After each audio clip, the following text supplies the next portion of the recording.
There is a woman I will call Margaret, though she gave me permission to tell her story. She came to my Thursday evening lecture in Los Angeles in the autumn of 1963. She had been studying the law for 2 years. She understood it intellectually. She could explain to you what I meant by the assumption, by feeling, by living in the end. And yet, her finances had not moved. Not $1 in 2 years had come to her unexpectedly. Every penny she had earned in the ordinary way, and the lack she dreaded had remained precisely as she had imagined it. She came to me after the lecture that Thursday and said, "Neville, I believe you. I have believed you for 2 years, but nothing has changed." I asked her one question. I said, "Margaret, what do you say to yourself in the last moment before sleep?" She looked at me for a long moment. Then she said, "I think about the rent." I told her, "That is your answer. For 2 years you have been faithfully planting every single night exactly what you do not want. And the law, being no respecter of persons, has given you precisely what you planted. Now listen carefully. There is something that happens the night before money arrives, not the morning it arrives, not the week before, the night before. And it is not a coincidence, my friend. It is not luck. It is law. And I am going to show you tonight exactly what that thing is, so that tonight can be the night before your money arrives." Now, what Margaret did not know is that the law does not observe a hierarchy of waking and sleeping. The law operates always. But the subconscious mind, which is the medium through which the law expresses itself into form, has a specific window of receptivity. That window opens at the threshold of sleep. During the waking hours, your conscious mind is the gatekeeper. It evaluates, doubts, argues, qualifies. If I tell you during the day that you are wealthy, your conscious mind says, "But look at my bank statement." It argues, it qualifies. The assumption is resisted at the gate. But in the drowsy state that comes just before sleep, the gatekeeper nods. The conscious mind releases its hold. And in that state, whatever feeling you carry into the threshold passes directly into the subconscious without argument, without resistance, without qualification. This is not theory. This is function, how the instrument works. I have told you before, but I will tell you again. Feeling is the secret, not words, not pictures. Feeling, the subconscious mind does not understand language. It understands the felt state. And the felt state carried into sleep is the seed planted in the deepest soil there is. Now, before I tell you the principle this story reveals, there is something about that night, a specific quality of the shift that took place, that most overlook entirely. I will give it to you in just a moment, for it is the difference between a story you enjoy and a law you can use. There is no such thing as a technique that works without feeling. Those who teach you to repeat words before sleep without generating the corresponding inner state have not understood the law. Words without feeling are breath in the air. They dissolve before they reach the subconscious. Do not be misled by those teachers. The feeling is the carrier. The feeling, my friend, is everything. The Bible says it with great precision. Psalm 127. He gives his beloved sleep. Now the world reads that as comfort for the weary. I tell you, it is a statement of law. The beloved is the one who has learned to enter the creative state. Sleep is not the rest.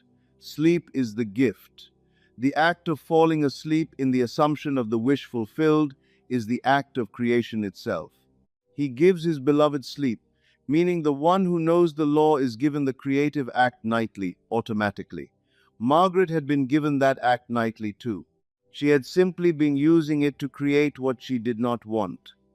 The subconscious mind does not sleep when you sleep. Your conscious mind sleeps. The subconscious works through the night without pause, without rest, without your interfering opinions. It takes what was planted at the threshold and begins its work immediately. It moves through the inner world, rearranging, adjusting, preparing the outer circumstances that will match the inner state you assumed. This is why money arrives seemingly from nowhere. It does not come from nowhere. It comes from what was planted the night before. The person who calls you the next morning with an unexpected offer, the letter that arrives, the forgotten debt repaid, the source you never anticipated, these are not coincidences. They are the work of the subconscious expressing what was assumed during sleep. Now hold this thought. Most who hear me stop here and think they have understood the teaching. But there is a specific error, one committed in the night itself, unconsciously, that cancels the assumption before it can take root. I will show you that error now. The error is this. Most people carry their financial fear into sleep as though carrying it carefully in both hands.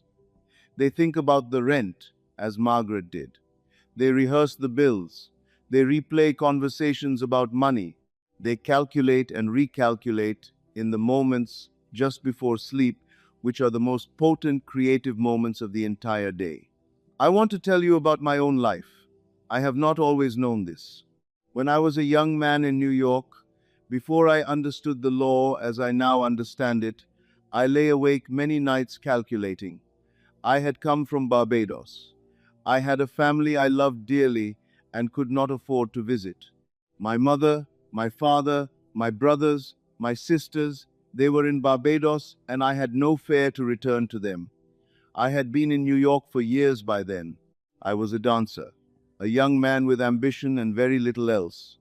And night after night I would lie in my small room and think about that distance, about the fare I did not have, about the letters I received and could not fully answer, about the impossibility of crossing that ocean when I had nothing to cross it with. And that was exactly what I planted. Night after night I planted the impossibility. And the impossibility grew as all seeds grow when properly watered. I want you to understand what this cost me. It was not 1 or 2 nights of worry. It was months. Months of faithful, nightly planting of exactly the thing I did not want. And each morning I woke to the same outer world I had gone to sleep imagining. The law was working perfectly. It was working against me because I did not yet understand it. Then something shifted. A teaching came to me through my teacher Abdullah, who told me that the imagination applied in the state just before sleep was more powerful than any waking action I could take.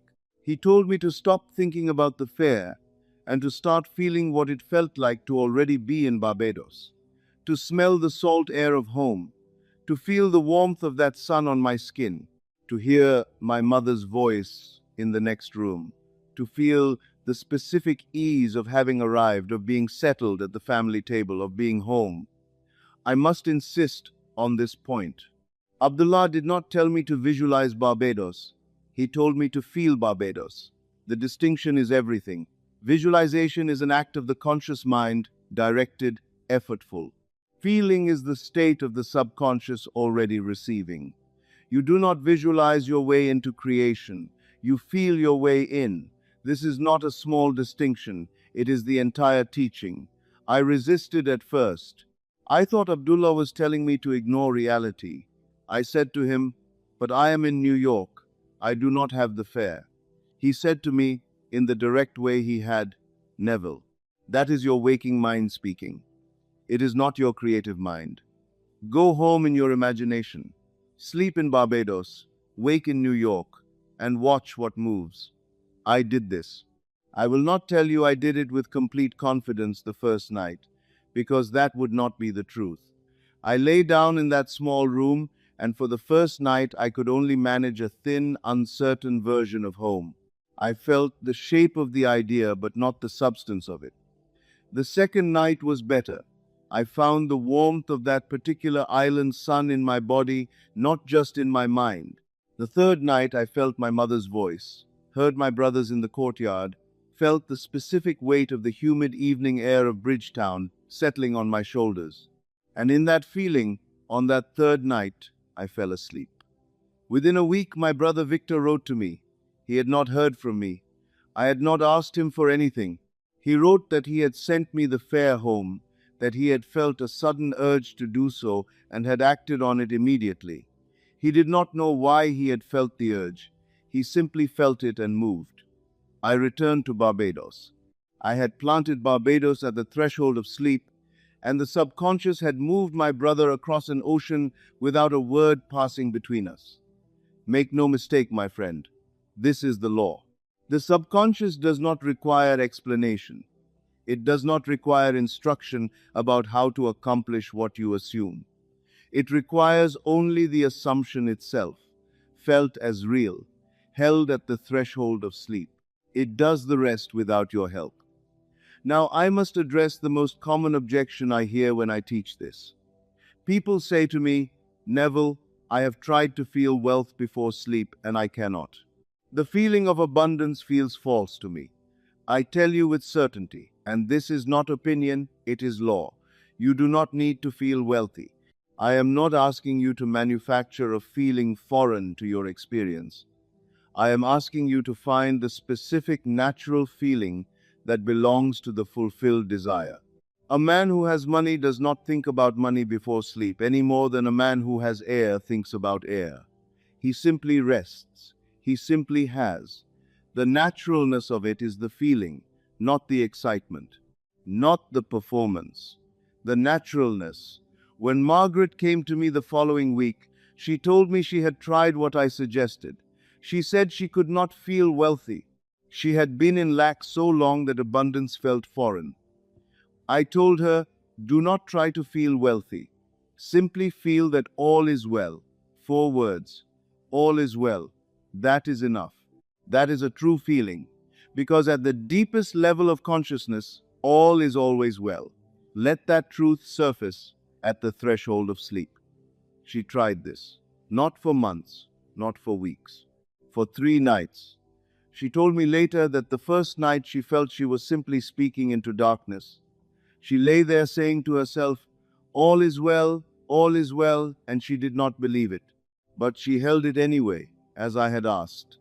She did not try to generate excitement or dramatic feeling. She simply rested in those 4 words, the way you might rest in a chair that holds your weight without your asking it to. All is well. And in that quiet, she slipped into sleep. The second night, she said, it was easier. The third night, she said, the feeling came before she had even finished settling into the drowsy state. The words arrived already carrying their own warmth. All is well. She did not know why. She simply felt it was true, and she slept. On the 4th morning, she received a telephone call from a cousin she had not heard from in 7 years. The cousin had been going through the papers of their late aunt, who had passed some 18 months earlier. In those papers, she had found a small investment account in Margaret's name that had never been located during the settling of the estate. There were funds in that account. Not a fortune, but enough to clear the specific bills that had been the content of Margaret's last waking thought every night for 2 years. Margaret received the check within the week. She had not anticipated this from any direction. She had not known about the account. She had not known this cousin was searching through those papers. No action she had taken in her waking life had caused this. No letter she had written, no conversation she had arranged. Remember what I told you at the beginning of this evening? The night before money arrives, something shifts. Now you understand what that shift is. It is not mysterious. It is the felt assumption carried into sleep. The 4 words held in the drowsy state, all is well. That money came not from the telephone call on the 4th morning. It came from the planting on the 1st night. Now let me give you the protocol as I would give it to someone sitting in my lecture room. When you retire tonight, do this. First, you will enter the state akin to sleep. Do not force it. Simply allow the drowsiness to come, and as it comes, ride that drowsy edge, that threshold state where the gatekeeper is nodding. Second, in that state, construct a single scene that implies the wish fulfilled. For money, this means a scene that implies financial ease, not a scene of receiving money. A conversation with a friend who says, you seem well settled now. a sensation of looking at a statement and feeling satisfied, a feeling of peace about money without knowing why. Choose one scene and hold it. Third, do not strain to hold the scene. Do not grip it. Let it be like a breath. The assumption is the natural state. Rest in it. Fourth, allow yourself to fall asleep within the assumption. The falling asleep is the planting. When you lose consciousness while holding the assumption of the wish fulfilled, the subconscious receives it as instruction. The work is done the moment you cross the threshold. Fifth, in the morning, do not wake searching for evidence. The subconscious is working. Conscious searching interferes. Wake and live your ordinary day. Trust what was planted. Before I close, there is one final piece, my friend. It has to do not with the night itself, but with the first moments of morning. What you do in those moments either confirms what was planted or destroys it. I will tell you now, because without this, the night's work can be undone. The moment you wake, before you consult the outer world, you have a choice. If you wake and immediately think, well, nothing has changed yet, you plant doubt in the morning soil. If you wake and simply feel for 60 seconds that all is well, you water the seed planted the night before. This morning practice requires no ritual, only this. For the first 60 seconds of waking, do not have an opinion about your finances. Simply be, simply breathe. Let the assumption carry forward. This is what Margaret did on the morning of that fourth day. She woke, she breathed, she felt that all was well. She did not expect the call. She did not search for it. She simply carried the assumption forward. And into that open morning state, the call arrived. I will not tell you it always takes 4 days. I will not tell you it always takes 4 nights. The law is exact. The planting determines the harvest. The timing belongs to the subconscious. But I have seen it work in days. I have seen it work in hours. And I have never seen a genuinely held assumption, carried faithfully into sleep, fail to produce its corresponding outer form. Do not doubt this. The law is not sometimes true. It is always true. And now, my friend, let me tell you the thing this entire lecture has been circling. The strange thing that happens the night before money arrives is not strange at all. It is simply this. The inner state shifts first, always, without exception. The money does not cause the feeling. The feeling causes the money. And that feeling, held at the threshold of sleep, moves through the subconscious during the hours you are not watching, rearranging people and circumstances and timing until by the time the sun rises. The outer world has no choice but to express what the inner world assumed. You have heard me say the world is yourself pushed out. Now you understand what that means at night. What you push outward in the last moments of consciousness tonight is what the world will reflect tomorrow. Imagination. That is all there is. The wish fulfilled. Nothing else. Tonight, when you retire, do this one thing. As you settle into the drowsy edge of sleep, release the day. Release the calculations. Release the opinions about what you have or do not have.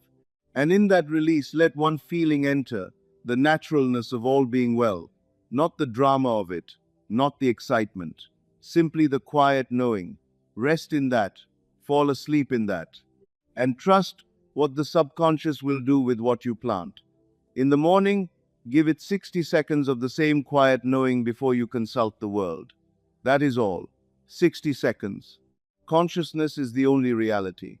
Imagining creates reality. What you assume in the night, the day must bring you. May you sleep tonight in the full rest of the assumption fulfilled. May what you plant in darkness bloom in the light of your tomorrow. Until we meet again, my friend.